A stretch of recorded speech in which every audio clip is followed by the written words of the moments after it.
Good evening. We appreciate everybody coming out tonight. This is our third quarter town hall meeting. So if you haven't attended it before, we just kind of go through some preliminary items. We'll ask you a few questions on a couple things, and then we'll turn it over to talk about anything that you'd like to talk about. So when we do open the microphone, when you come up, please state your name and address for the record, and then fire away. With that, one of the first things we want to talk about is our communication channels and how to encourage folks to engage with the commission more. You'll find out in the foyer one of these flyers, also on our webpage. There's a QR code there you can scan to fill out a survey to help us understand how to better communicate with the community. I want to point out a few of the things that we are doing. One of them being our website, which is oconeecounty.com. So that's where we have a central area for all our forms and information. All our departments are listed there. We have connections to the sheriff's office as well as to the court systems. You can also sign up for the Notify Me alerts, and they can be delivered to you via email or text. So if you want to know when a certain committee's meeting, you'll be notified when that happens, when the agendas are posted. We also have county news stories that are on there as well as department information. Social media, we're on Facebook, Instagram, YouTube, Twitter, or X, depending on how old you are, I guess now. And then a lot of our individual departments will have social media accounts as well. And of course, you're at one of those events that we're very proud of is the town hall meetings that we have every quarter. We also have opportunities during our commission meeting for you to speak, as well as opportunity to be engaged with us with our citizen advisory committees. So again, all those are posted on our website. We also have a neat program called Code Red. That's our emergency communication system. You can go to our website and register there. So when storm warnings come in, if there's some type of closure with the government, we'll post that on the Code Red. One of our newer items is See, Click, and Fix 311 mobile app. This is where you can identify a variety of different needs.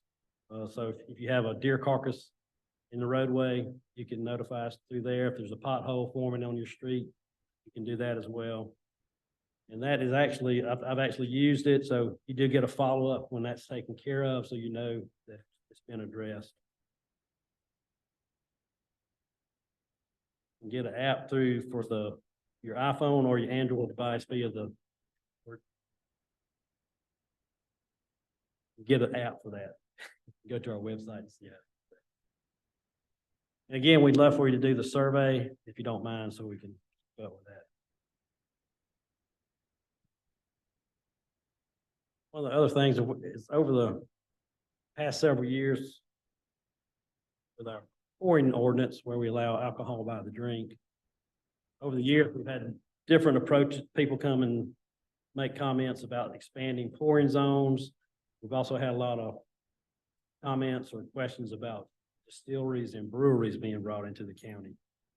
We did have that as part of our comprehensive plan. There was a survey that went out.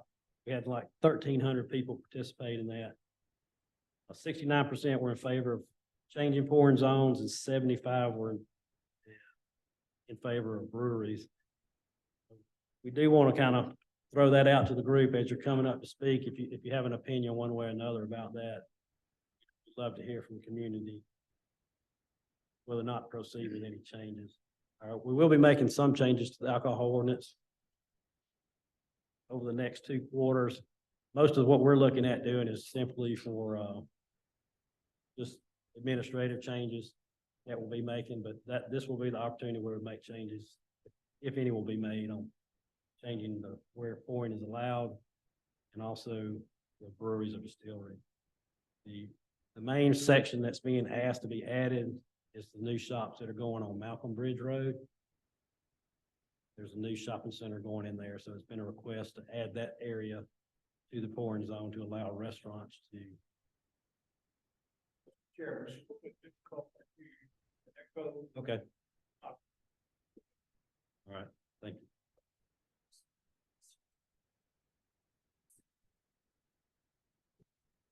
Yes. Well, a minute ago was, see, that's what, yeah. Yes. We're still learning the system. It's, I had a preacher tell me one time, the only reason the rapture has not occurred is because they can't get the PA system to work. And I'm starting to believe that for sure. If you can kind of, we're trying to adjust it as we go. We've had the installer in here no less than 5 times since we first got into the building. This is very frustrating. Is it going out again? Do it again. So they even brought me in here and told me how to sit and stand, talk. No trouble. We'll try to work with it the best we can. With that, we'll open it up for whatever you'd like to talk about. And again, when you come to the microphone, if you'd please state your name and address, and the meeting's yours.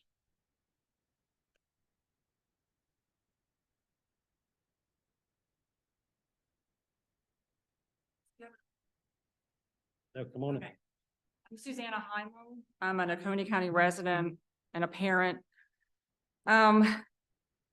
I know I've been in discussion with you about what's happening in our library, and I'm sure most of you, if you read the paper or are in discussion, what's going on. So I've been told that that our Board of Commissioners has no oversight of the library and that's kind of its own governing body. I will say that the fact that our county gives the library $500,000 a year, that's what's earmarked for this upcoming year, with no oversight, that's very concerning and upsetting to me. And I'm going to tell you why. So there are many of us who feel like the books in the library need some kind of parental commission or group to kind of look and see what's there and where it's shelved. So I'm going to just briefly talk about three books. Welcome to Consent is one of them. It's actually in the juvenile section, which means juvenile is birth to 6th grade. And this book is littered with instructions and discussions about sex, masturbation, horniness, granted under the guise of consent. In the very back, it even talks about couples. There's a couple as young as 15 years old talking about having sex. I don't think this is appropriate for birth to 6th grade. That's my first one. This is in our library. The second one, let's talk about it. This has been all over the news. This is not even just in our library, but it's a graphic novel and it shows scenes of, let's see, page 65 shows a naked woman with breasts and a penis, as well as many other naked people. Page 77 and 80 shows a man with a vagina and a woman with a penis.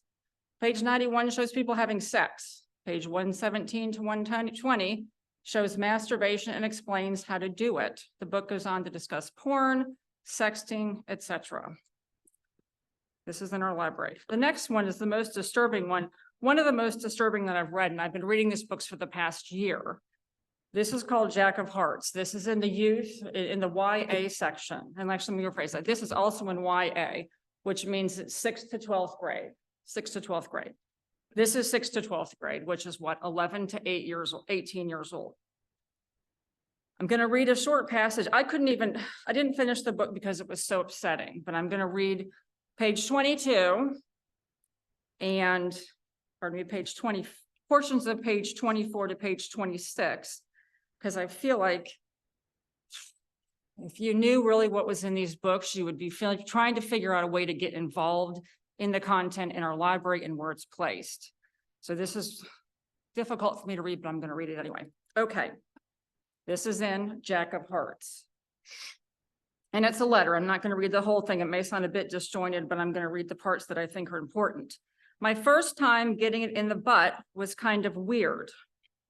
I think it's going to be weird for everyone's first time, though. I was a freshman, and it was winter break, right before everyone left on vacation. A big holiday blowout party. He goes on to discuss that some more. Now, before this, I'd sucked my share of dicks and had gotten plenty of blowjobs, hand jobs, every kind of job. But the only butt sex I had was with this junior who was in love with my cock and had just hopped aboard. Now, these kids are in high school. This is not college. These kids are writing about high school.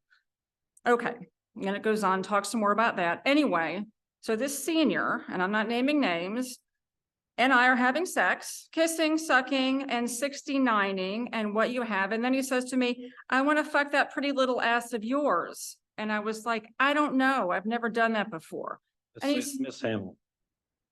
would you like me to continue? No, ma'am. This is only on page 25 and this book is littered. So, okay, now you all know what's in this library. I'm just asking and I'm praying and I'm hoping that there is some way that this commission can figure out a way to agree to or demand oversight of what's happening in our library system. And that would be, number one, leaving the ALA, American Library Association, which is actually working top down to get these materials in our library, not only in our not materials, but our librarians and the people who are teaching our children and who are managing our programs. They are coming straight from the ALA with this stuff in mind. Number one. Number two, we need to leave the Pines library system. And what that means, there's 155, I believe, library counties in the state of Georgia that are a part of Pines. So what that means is that we do not only just have access to libraries in our own books in our own libraries, pardon me, we have access to books in all the other Pine libraries in the state. So we may not have this book in our library, but Athens, Clark County absolutely does, as well as there's many other libraries that do. So kids can go to the library, and request this book, find it, and they will send it to you. This is YA, 6th grade to 12th grade, 11 years old to 18. So anyway, I just wanted to let y'all know what's actually happening there. Thank you.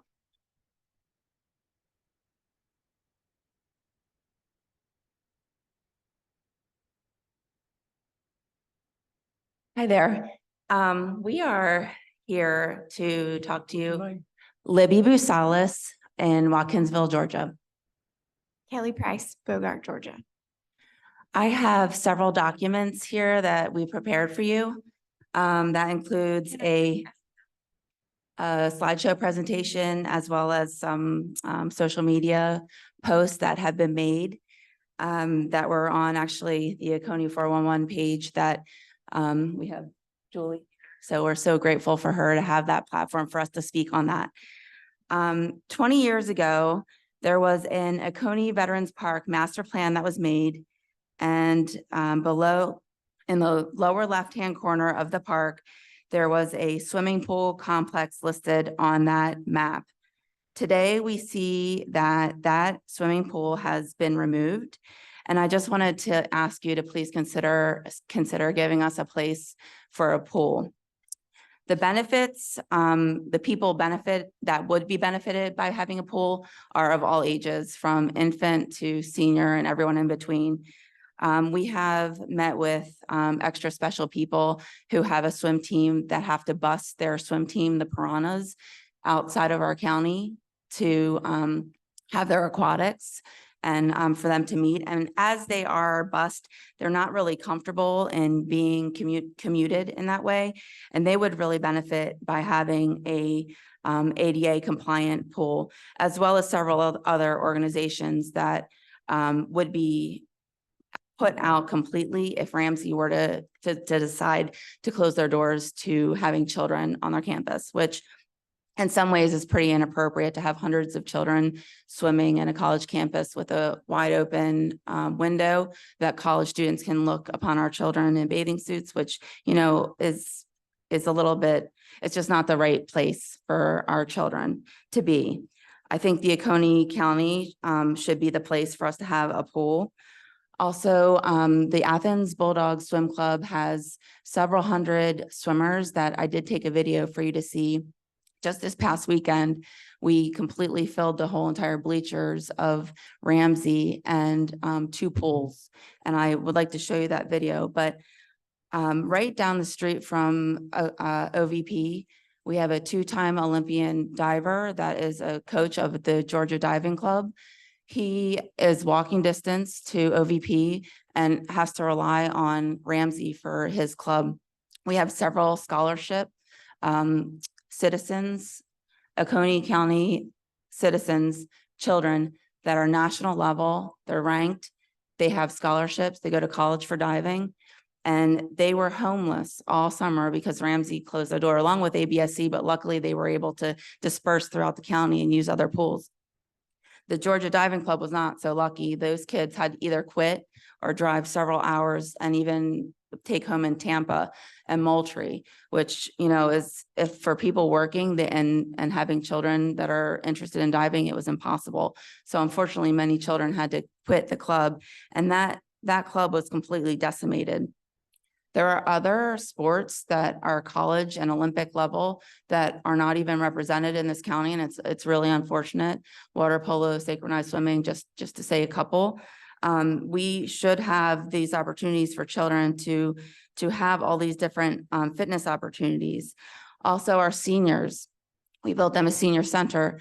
Having an aquatic center is a great place to have a low impact sport for people with arthritis, people with recovering. And that can lead us into an opportunity with medical rehabilitation. So the medical establishments in this county that need to rehabilitate people can use a county pool to get their aquatics, their movement, and their therapies. We are in our summer league just completely maxed out of space. There's not enough space to hold a proper dual meet, which is just 2 teams with parking and areas for spectators. This is just showing that the demand for a pool is absolutely there. We've met with other counties that have pools and have built pools and are in the process of pools. And I understand that it's millions of dollars to build. I know it's an investment. It's millions of dollars to maintain, but there are ways to make it work. We have met with other counties that have told us ways that we can make it work. And Athens Bulldog Swim Club is one way that can bring income to generate income by having these meets. And when I show you this video and you see just one team that at $30 to $100 per child to cost to join the meet, there's opportunity to make the money there. And Kelly is a person that runs one of the summer swim teams, and I would like her to talk to you about the problems with the summer club, because she runs a team and she has the numbers of the swim team. So I'll turn it over to Kelly. I'll be really brief. I spoke to y'all at the Parks and Rec Town Hall a few months ago. Our situation hasn't changed. Shamrock has over 150 swimmers. Summerhill has over 150 swimmers. Oconee Club. We're all busting at the seams. There are kids that want to join and that cannot. There is no public pool in our county. There is nowhere for people to go swim for the day if you do not have a membership to a private club. That's really unfortunate. These kids, I mean, families are struggling to get swim lessons. It's a vital skill. And we, all of the year-round and Olympic people aside, everybody likes to swim on a hot day. And I think that our county should be able to provide something. With our Summer Swim League, we are Class BC, and I think I told y'all at the last meeting that we are one of the only counties left that does not have a pool to provide opportunities for people. And I think that's unfortunate, and I really wish that you guys would help us make it happen. I know we did a petition. I know you don't love the petition, but we have over 700 names now, and I really think the community's behind us. And we would love to partner with y'all and figure it out. Thank you. Thank you.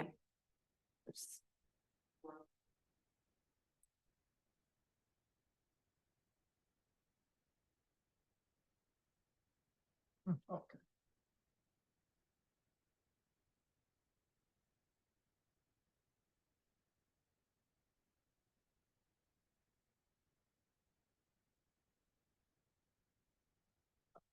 Excuse me, before you. Dan McGee, Lock Loomis Circle. Oh, sorry.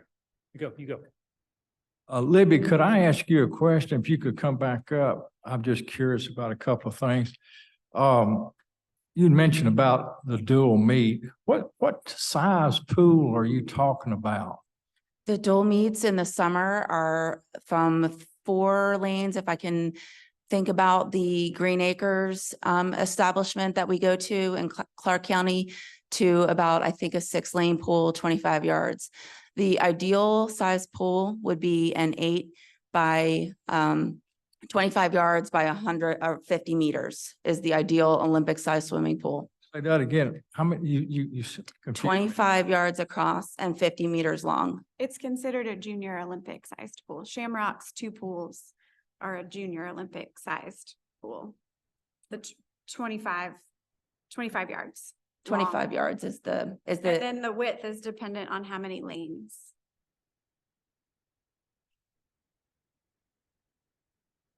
to race a USA swimming meet, it would be 25 yards minimal. Now, That in would your investigation with the other counties, how many of those were school-based? How many were totally county rec? And how many were joint efforts? I can investigate that and get those numbers back to you. The majority of the counties that I think that we've talked to have had some school board help. And If what? that's what you're asking. Some board of education help, if that's what you're Right, asking. because I mean, I assume our high schools have swim teams. Yes. So where are they and- going? And diving. Where are they going? The high school swim teams, where are they going? It's a really big problem. Because To Ramsey, they can only have meets at Ramsey, and the Board of Education spends $20,000 a year for So, Oconee, and that's just Oconee and North. I mean, Prince has a swim team, Westminster has a swim team. well, I understand, I'm talking about public schools. Yeah, the public schools spend they spent $20,000 last year renting space. Meets can only be held at Ramsey. Practices are held at either what is now called OAR off of 441. It just changed hands and got renamed. It used to be Georgia Aquatic Center. And then North Oconee rents lanes at Summer Hill for Okay. practices. And they also have diving teams that don't have anywhere to practice besides the So college. when you talk to the school systems, what was their thoughts about a swimming pools? Officially, I talked to a board member or two, and I think that they seem to maybe be willing to discuss it, but we haven't sat down with them yet officially. Okay, I'd just be curious. We plan to try. But I know that all you talked about, I mean, I'm not trying to be funny, but when would the citizens of Oconee County have time to use the swimming pool if all these clubs are using it? I'm just curious. So how do they operate that in other counties as far as set aside time for just plain citizens that want to go out and swim? So usually the way that works is by lane rental. So the lanes are delegated to where, like typically like the YWCO does this currently, OAR does this currently, where teams come in and they rent a certain number of lanes and they leave open for the citizens at all okay. time, kind of like OVP does for the tennis, where the league can play on 6 courts, but 2 are left always open for people of the county. So it's similar to that. And if you had a true Olympic sized pool, it would be kind of difficult for one team to fill up the whole Olympic size pool. Okay, all right, thank you. Sorry, Dan. I'm a little underdressed. I'm going to play basketball a little bit at one of Lisa's gyms. Dan McGee, Lock Lemon Circle. I want to thank you all and Chuck too for working out the school system fees, use of the parks and everything. It's fantastic. I'm glad it's worked out. It's been a bone of contention for a long time. Ladies, great comments. I come from athletics background. One thing, they mentioned schools a lot. This is all ages. This is learn to swim. This is seniors. I'm going to be a senior pretty soon. A lot of times you'll block off like a morning, schools practice before early in the mornings, and it's open from like 9 to 3 for seniors, all ages. You block off the afternoon block for the high school, maybe some nights, but usually you block off Jefferson. We should compete against academically school system, building a school system, aquatic center. Their schools are going to use it. Athens has some, nobody has an indoor pool right now, but yes, schools, clubs, this is all ages. Water aerobics is huge. Mary does a great job at the senior center. They would use it often. So you're building a track at Dawson Park. It's Dawson Park, right? That's the name of it, which I hope gets going really soon. I'm ready to go. That track, and I've told you before, that's all ages. That's kids, adults, and seniors. But aquatics is just not, and the club season it's a season. It's not totally year round. So they would do great. But let's get Dawson Park going. A pool would be great. There's room for it. So great comments. And thanks for the fees. Last thing, library system is fantastic. They do a great job. I love Pines. I read a lot of books. They don't have it at Watkinsville. You can get anywhere in the state. I think the staff there is outstanding. They listen, excellent customer service, much better customer service than Athens, but I'm all for the library system. Think they do a great job. And we're very lucky to have the staff we have. Thanks.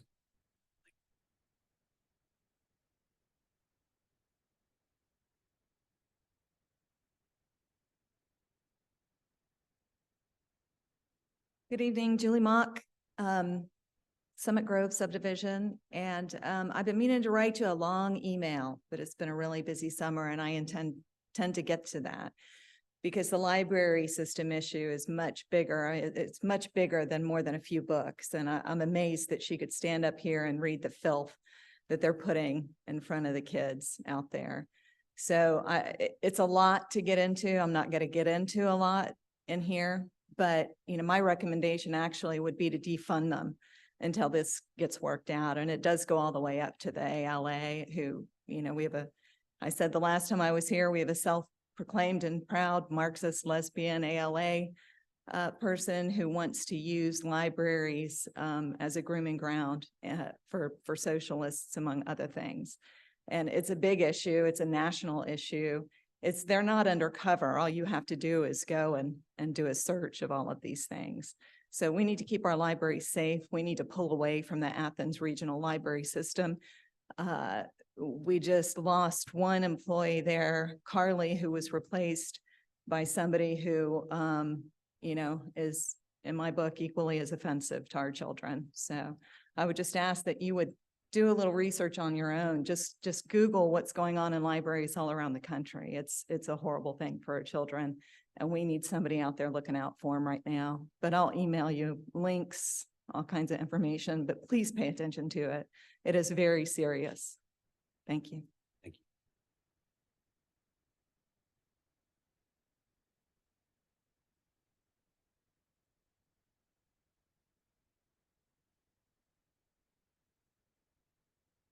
Hello, Commissioners, and Chairman Daniel. My name is Victoria Cruz. I live in the Lake Wellbrook subdivision in Oconee County. I'm here again. I actually came by mistake last time thinking it was the town hall, so excuse me for coming again, but I think two of you were not here, so maybe it'll be different. Anyway, I just wanted to keep you updated on some of the news in case you're too busy to keep track of it. Our country really passed a milestone recently. We are now over $33 trillion in debt. $33 trillion. I don't think most of us can imagine how much money that is. And there's now a big fight in the Congress about whether to pass a continuing resolution and allow continued unhampered spending. I know as a county commission, you wouldn't allow that. You would not spend beyond your means. You would not ask the citizens of this county to support that. But unfortunately, our federal government has no such moral constraints. What you also might be aware of, and there is a connection, is that the Fulton Superior Court brought an indictment against the former president, Donald Trump, and 17 other people, many of which were lawyers who stepped up when no one else would to represent President Trump in election cases. Okay, so lawyers, a lot of them are lawyers. Also are some of Trump's White House staff and the chairman of the Republican Party at the time, David Schaefer, and also a county clerk, county elections supervisor rather, in Coffee County, who has since been fired, and a Coffee County GOP chair. So what do they all have in common? They were concerned about the elections back then, and they just wanted answers. That's all. They just wanted answers. And now,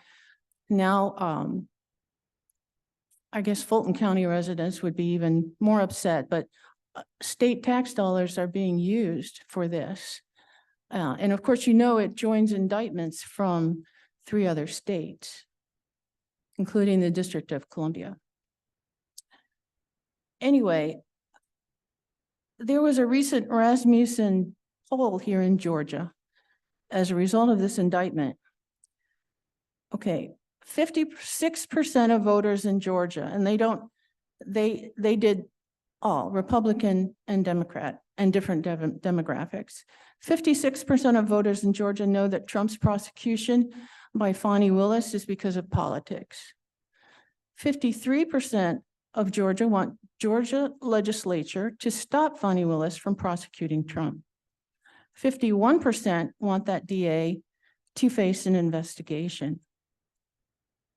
Another Rasmussen poll done previously and more nationwide, not just Georgia, 62% of the respondents, including Republicans, Democrats, and various demographic groups, believe the 2020 election was rigged. I'm not here to prove that in any way. I've sent you emails to that effect. But 55% are concerned that something similar will happen in 2024. So, as I told you last time, I read the statement of a commissioner in, I can't even remember the name of the county right now. But she ran on election integrity, and she was elected, and she stood with her people that came before her, asking for the county, through its authority, to adopt hand-marked paper ballots and discontinue using the electronic voting machines. While that would definitely be a plus, because those machines have been shown to be unreliable, they have been built to be insecure. There are many vulnerabilities in those systems. And hand-marked paper ballots, the way a lot of the world votes is hand-marked paper ballots. And it's certainly not a system like ours, which is so easily hacked and manipulated. So there are a lot of citizens coming before a lot of commissioners' boards, asking for them to exert their authority under Georgia law, that when use of the machines is impractical or impossible would be, they were flooded.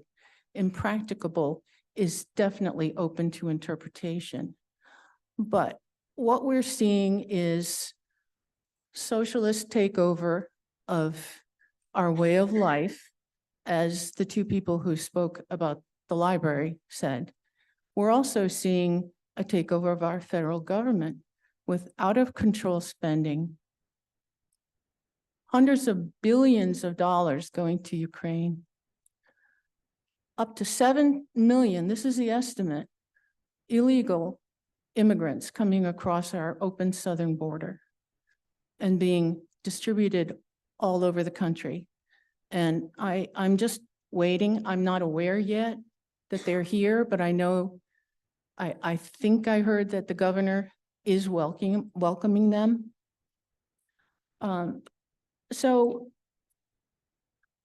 I would want you to consider the possibility that you do have authority. Certainly, the county could realize some cost savings, because the maintenance of these machines is a continuing annual cost. if they were to be replaced statewide, it's estimated that there could be up to an $11 million annual savings for the state. I'm not sure what it would be for our small county, but that would be for the state.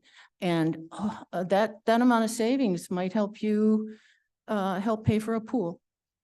I would love to have a pool. Water exercise is wonderful. So anyway, I just want you to think about what inaction can cause to happen. $33 trillion, socialist infiltration into all segments of our society, even into little counties like ours. And just think about the oath that you took to, I hope, uphold the Constitution and basically do what's right by your citizens. And it doesn't matter who the winner of an election is. What matters is that the elections can be trusted, that the results are what the people wanted. I have no idea who really wins elections anymore. And I would hope that it doesn't come down to the point where your elections are impacted, because the plan is to replace all forms of government with a different form of government. So I thank you for the time to speak, and this is very serious.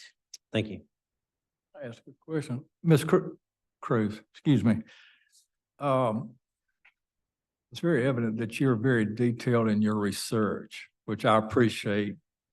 You spend a good bit of time, I know, with open records request in this community. I was just curious about the paper ballots that you're speaking of, because I'm certainly have to confess, I'm old enough to remember paper ballots Yes. in this community. I don't know if you've ever voted on a paper ballot before or not.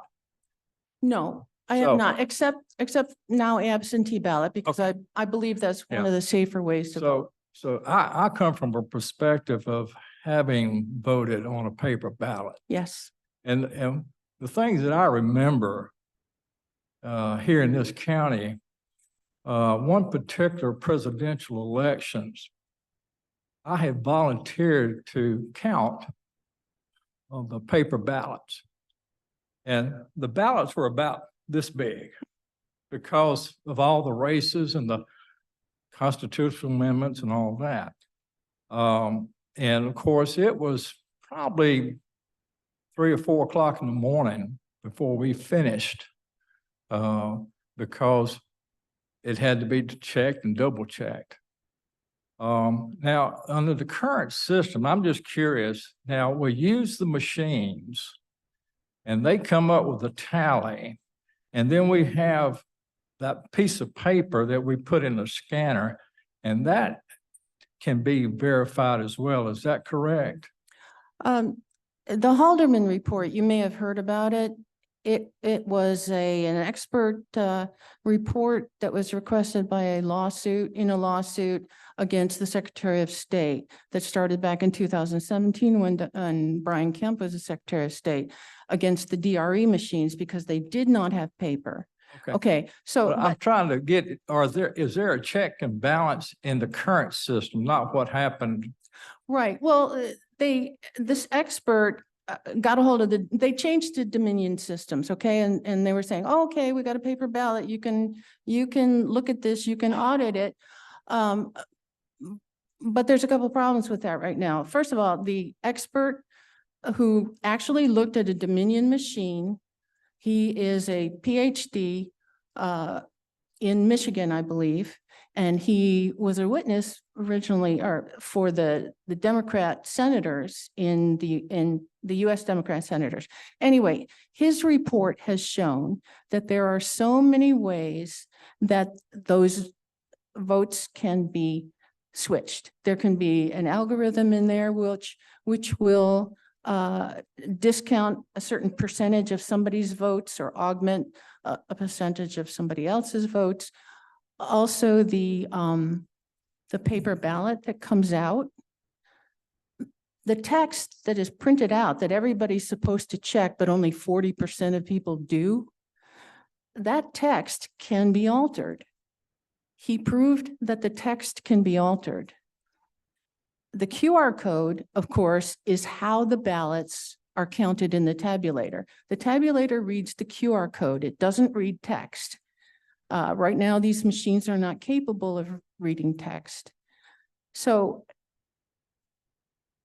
that's one thing. You don't know whether, since most people don't check their ballots, you don't know whether those are the votes they really wanted. That's one thing. So if Okay. you're gonna count those, then you have to take that into consideration. I'm not sure how large a percentage that would be. Most of the electronic stuff happens after the fact because these votes all are transmitted over the internet to the reporting, the Edison Reporting Center, the New York Times, the other news outlets. But most people don't know that they also go to a company overseas called Seidel. Well, let me bring this back But anyway, closer to home. right. Since you do a great job of doing research, have you ever gone back and found any instances of fraud when there were just paper ballots? Oh, of course, of Okay, course. so it can happen. Fraud has existed as long as there have been elections. We can go back to the 1700s. We can go back 1800s. So you agree that fraud can happen with paper Yes. ballots? But it can't happen on such a large scale as electronic voting. It Well- cannot.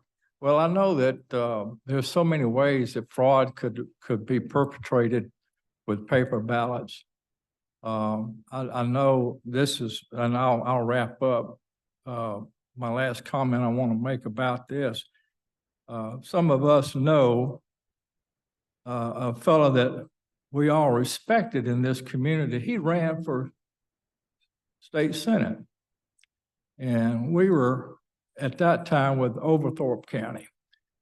And this man who meant a lot to me went to his grave, Ms. Cruz, because he was convinced that his election was stolen.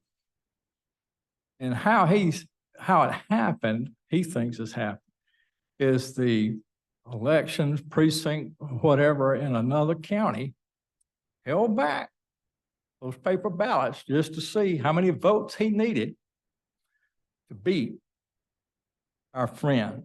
Y'all know who I'm talking about. So I agree with you, and we need an election integrity. But just because a paper ballot is not necessarily the answer to that.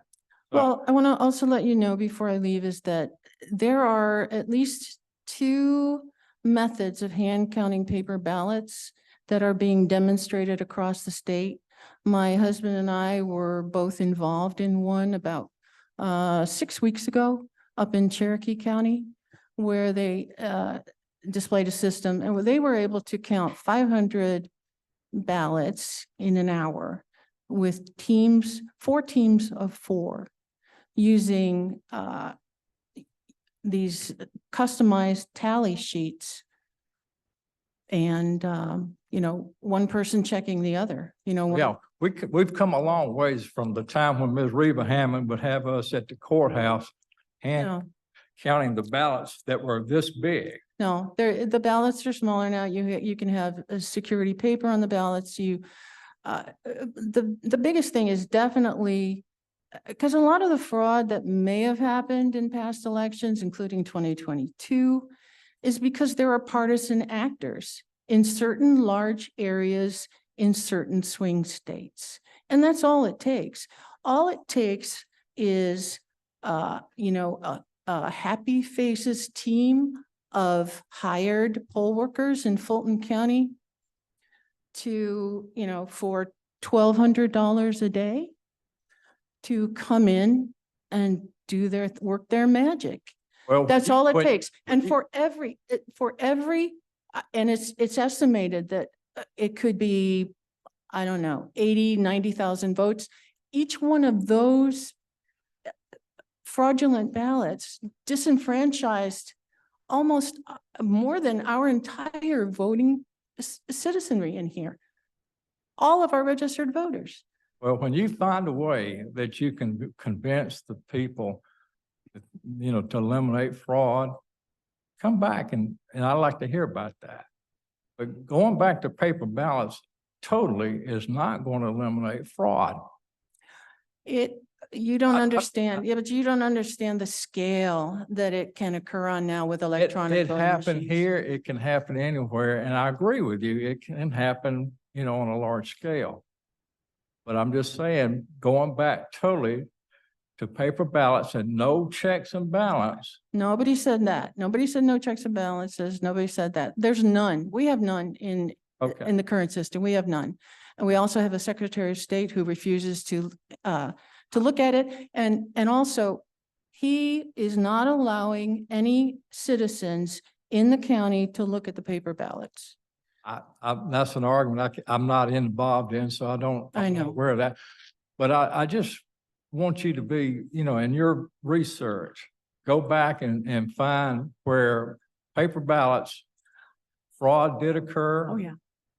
And, I can give you an example. The so, 2000 election with George Bush. Did you know the hanging chads issue was because they intentionally used an inferior quality of paper, not the cardboard? that was better than Atlanta Live Wrestling, watching that. Yeah, that was a dog and pony show for sure, for sure. But it was orchestrated in order to get these machines in. If you look at it, machines started to become widespread. They certainly came into Georgia really quick, like a hammer. And, and then we all had to have them because of that hanging chad thing. Yeah, I would think that people on both sides of the aisle would be very upset about that, to know that that was perpetrated on us just to get these machines in. well, I appreciate it, what you do. And I know that you and your husband both do. Sorry, I don't know if he's your husband or not, but He is. he lives with you, I guess. He is 40 years now. 40 years. 40 years. Y'all do a lot of research and I appreciate that. When you do send us things, I do read them. I may not always agree with them. I say, what did she come up with now? We would be glad to have a hand counting team come and demonstrate for you if you were interested in that. So just let me know. If I run out of things to do, I'll give you a Yeah. call about that. Very secure under continuous camera, live camera surveillance so that people at home can watch it being done. There are a lot of ways to make sure that what happened then, or, the people, I heard about one down in Savannah, I think, where they went into a back room and they came out with a different result and said, sorry, you lost. Yay, you won. And that was really a backroom deal. Well, thank you so much. Appreciate it.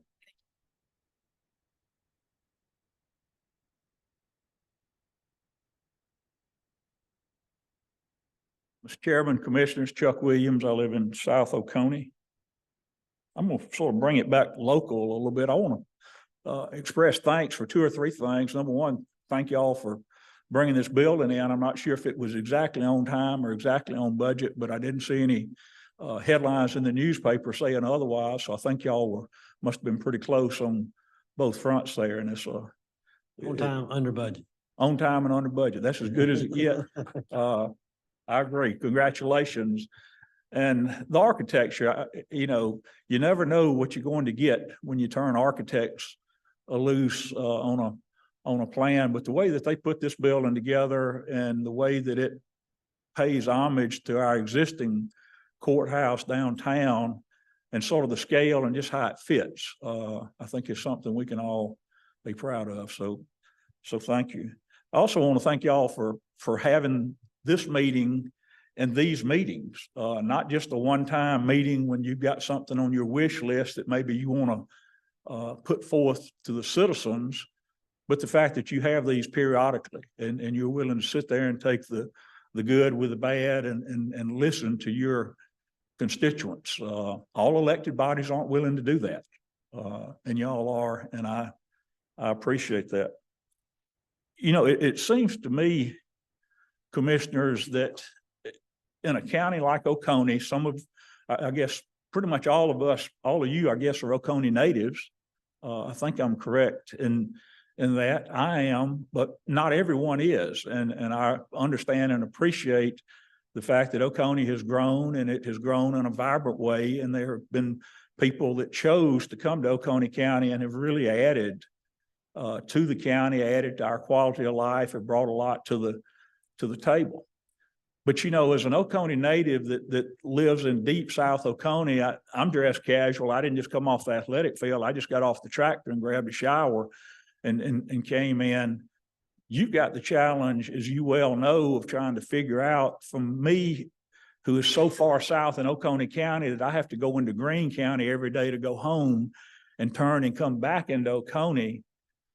I'm sort of at one end of the spectrum, and you've got other citizens who are at the other end of the spectrum that probably come from places that have more amenities that they left than Oconee has. And whether it's parks or swimming pools or pickleball courts or whatever, you've got the challenge of trying to figure out, do we need a couple of loads of gravel and a motor grader in South Oconee more than we need a new park or a new swimming pool? That's two obviously extremes, but that's a challenge that you face, and I don't envy you in that, but I'm appreciative that as I stand here and look at who's sitting in those seats there, that you're there. So thank you. There's something I want to mention, and you may think I'm mixing apples and oranges, Mr. Chairman. So if you would bear with me, because I've got something I want to talk about that hopefully will make sense to you, and it really involves the future of the county as it relates to growth, and it relates to what you as commissioners, our governing body, are going to have to do to prepare for that growth, to try to, if not stay ahead of it, to at least stay up with it, relative to the school system, because your growth is their growth and vice versa. We know that when you approve rezones for new residential developments, that in all likelihood, unless it's a senior citizen development, is going to impact school enrollment. So we understand how that works. Some of you have experience having served on the school board. And Mr. Chairman, where I want to go with that is I know the school system had a sort of a town hall last night. I did not attend. I had a previous commitment out of town, so I don't know what came out of that. But I was reading some information recently on Mr. Becker's blog talking about the enrollment numbers in the school system and the enrollment numbers being down this year. And I think Mr. Becker stated that out of 12 public schools in the county, that all of those were operating currently at under capacity. And yet there's discussion, as I understand it, about whether or not to expand the existing high schools or to build a new high school. And I know, again, I realize that's the school board's issue, not your issue. What I'm wondering is, and what I'm asking is, it would seem to me that as it relates to future growth in Oconee County, particularly residential growth, that you as commissioners would seem to have a better handle on what those growth expectations are than an education body would. You work closely with RDC, you look at zoning, you look at comprehensive plan, as you've already mentioned. And it would seem to me that the issue of future infrastructure in the school system has to be joined at the hip with what you as the county commission expect and what you're basically willing to accept as far as growth. Commissioner Harden, you and I lived through the Great Recession of 2008 as bankers. Some of y'all lived through it better than others of us did. But you know, when I read in Mr. Becker's blog that that one of the senior officials at the school system is talking about going back and looking at 2010 to current growth. I'm thinking, does that factor in what we saw here after 2008, when basically everything just died on the vine for a couple of years? And I don't really know what the growth of Oconee County is going to be. I don't know that you do. I think it's the best that any of us can do is to try to look at projections and look at your future land use plan and your comp plan and say, based on what we're willing to accept and approve as a county and what we think the economy is going to do, and Lord knows that's sort of like, just taking a wild guess. This is what we think growth is going to be. So what my ask is, Mr. Chairman, I appreciate you letting me bring the school system into this, because again, to me, it's joined at the hip, is whether they ask you or not, I would implore you to seize every opportunity that you can to share with our school system, with our school board, what you see as far as growth projections. And that may be happening now, but if it is, they don't seem to talk about their communications with you about that issue. If we build a new high school, it'll be one of the biggest bonded indebtedness burdens that's ever been put on the taxpayers of Oconee County. I don't think there's any question about that. Certainly on the school side, it'll be the biggest bonded indebtedness burden that's ever put on taxpayers. And I want them to make the right decision for us as a county. And I know we're going to continue to grow, but I don't know what that growth rate is. I don't know if you do, but again, my request is for you to seize every opportunity to share the insight that you as a county commission have with those policymakers so that they can hopefully make a good decision with good information and not make it in a vacuum of what they think may happen. And again, I appreciate your willingness to listen to me on that. I appreciate what y'all are doing, and I wish you Godspeed. Thank you.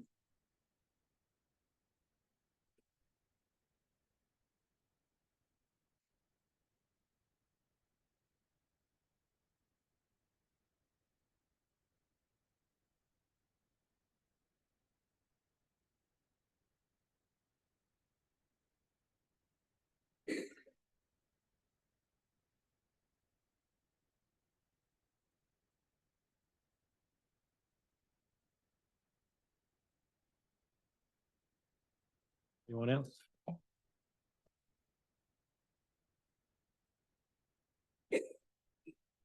I'll just a little bit of update on the transportation stuff that's going on. Dow's Mill Road, Dow's Mill Extension is scheduled for construction in 25. We have not seen the final plans on that yet.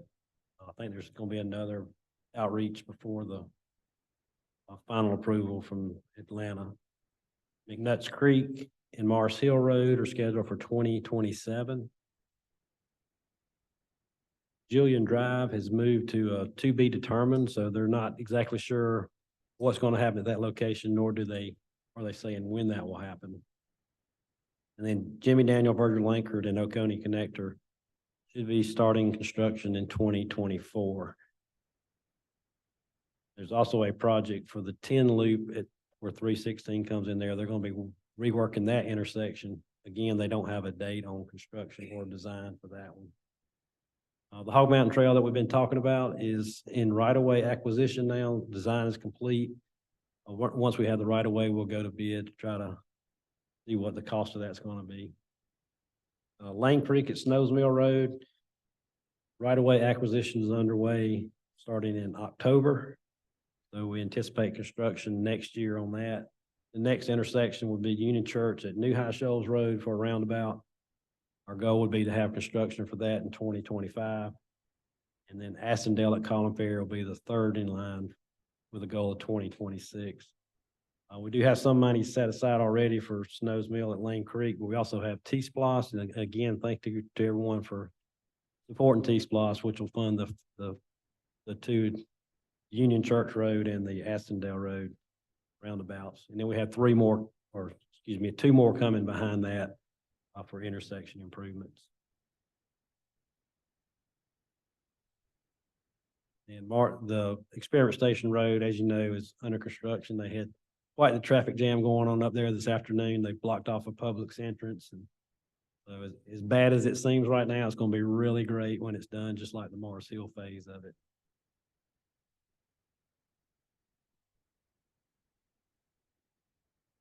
Yes, Union Church Road at State Route 53. We should be setting bases on that within the next couple weeks. So equipment finally showed up. We got our contractor in line. We're doing some other projects in the county now. You might have noticed over on Oconee Connector, changing out signal heads. And so as soon as they're done there, we'll be starting construction on that traffic light. Sure. Yes.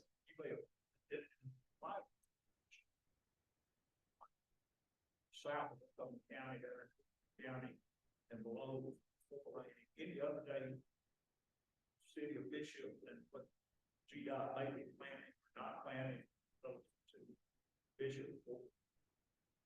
So right now, the project ends at Astondale Road, coming into the city. And then they're not scheduled to take that conversation back up till 2029 right now. So the preliminary plans are out there for the Oconee portion up to Astondale Road. There's a website. GDOT has similar to the one for 316. It shows the plans and where the boundaries of the project are gonna be. But right now, if everything stays the same, we'll be 441 will be 4 lane from Florida to North Carolina and 2 lanes through Bishop, except for Bishop. We do anticipate trying to get with the city and maybe GDOT and UGA and kind of sitting down, hopefully over the next few years, and try to work through how we can address that problem, because it's tough through there if you've ever been during rush hour. And I don't know who comes down Price Mill, but I don't know why you would try to get on 441 from Price Mill Road.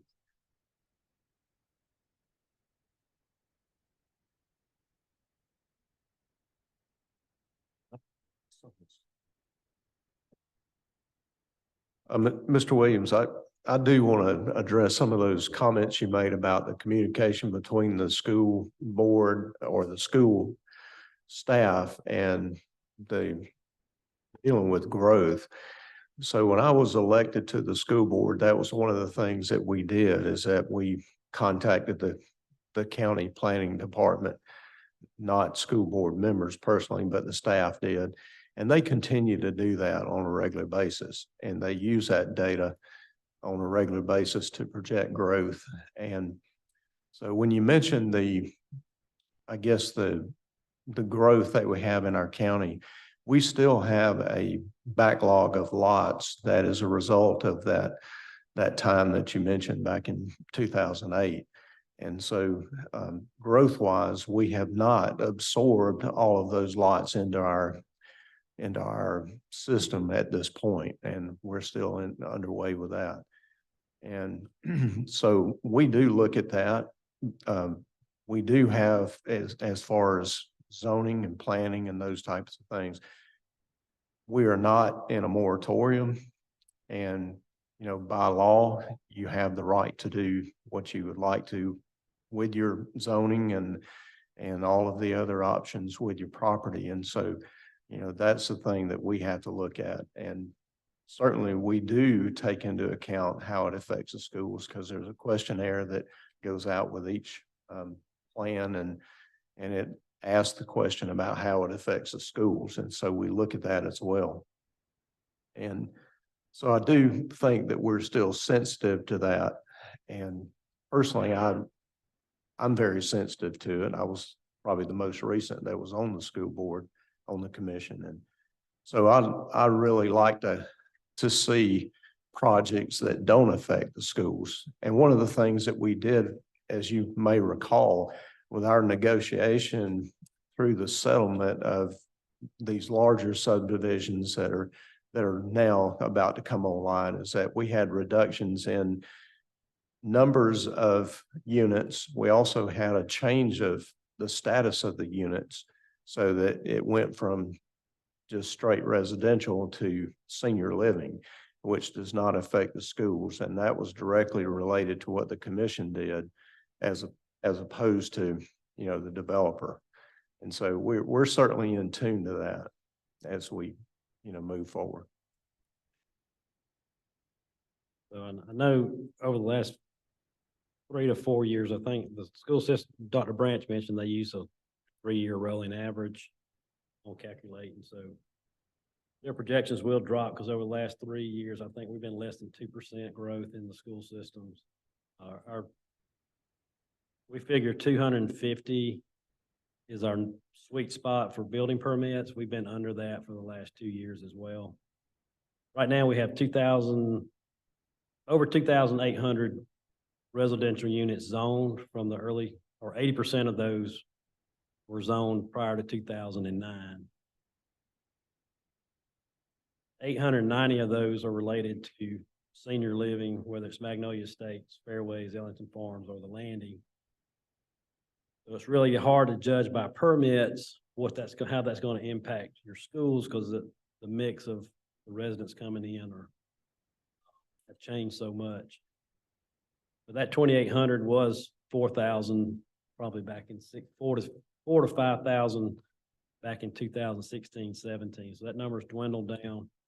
But even at 2,800, based on our current growth, that's over 10 years worth of lots that are sitting there. And then in the settlement with some of these bigger subdivisions, we did try to put limits on how much they can grow at one every year to try to steady the growth. So yeah, it's hard to predict. And then, you know, the wild card is then in the cities too, because that's where the density can come in. So that can affect our populations. I appreciate this group of commissioners doing the strategic planning, staying with the comp plan. I think we're in a real good spot now at a level of growth that we can absorb it for infrastructure as well as the school system going forward. Yes, sir. Go on up to, yeah. Steve Offutt, Bogart, Georgia. Is that your target, 250 builds per year residential for the foreseeable future? I don't know that's where everybody can handle the growth is at the 250 number. So that if you go above 250, you'll start putting strain on the school system. We'll have trouble keeping up with our infrastructure as well. I'm just looking historically, 250 is the number that works.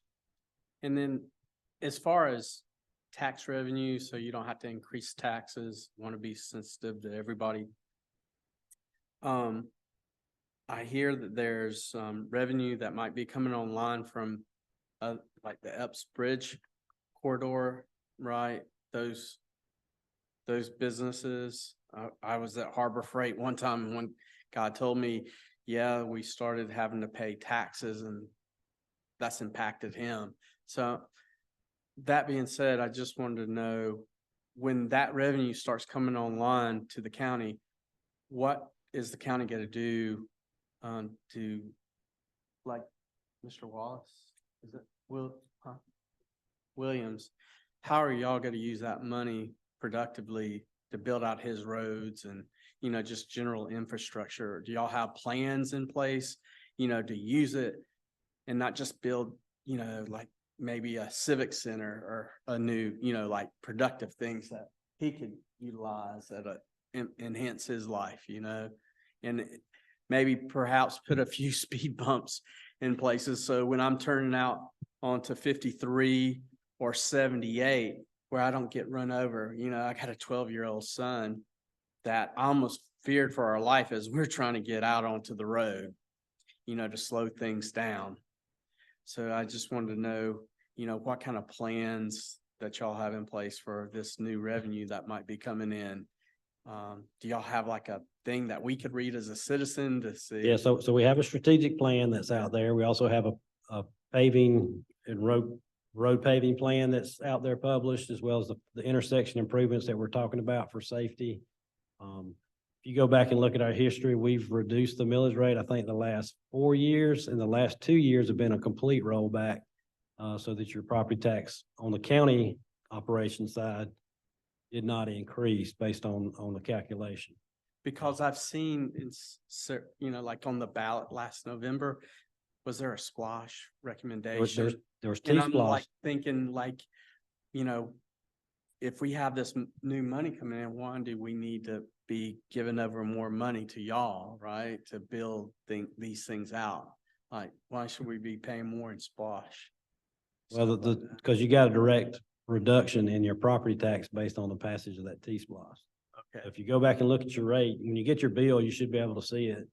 We dropped the millage rate 1.13 mils, which is a full rollback plus some.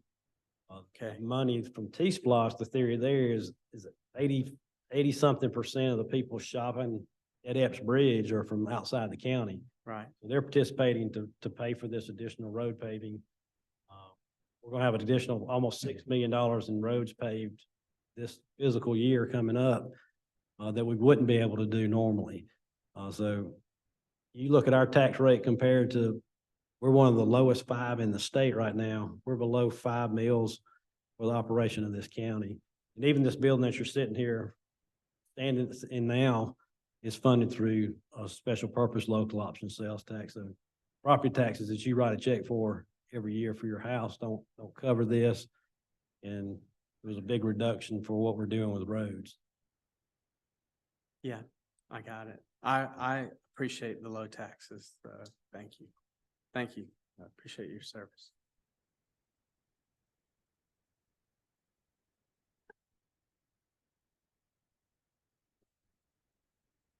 Thank you very much for coming out tonight, and I'll learn how to put my face just right so you can hear what I'm saying. Thank y'all for your patience with the PA system while we try to get it figured out. So thank you for coming. We'll see you next quarter.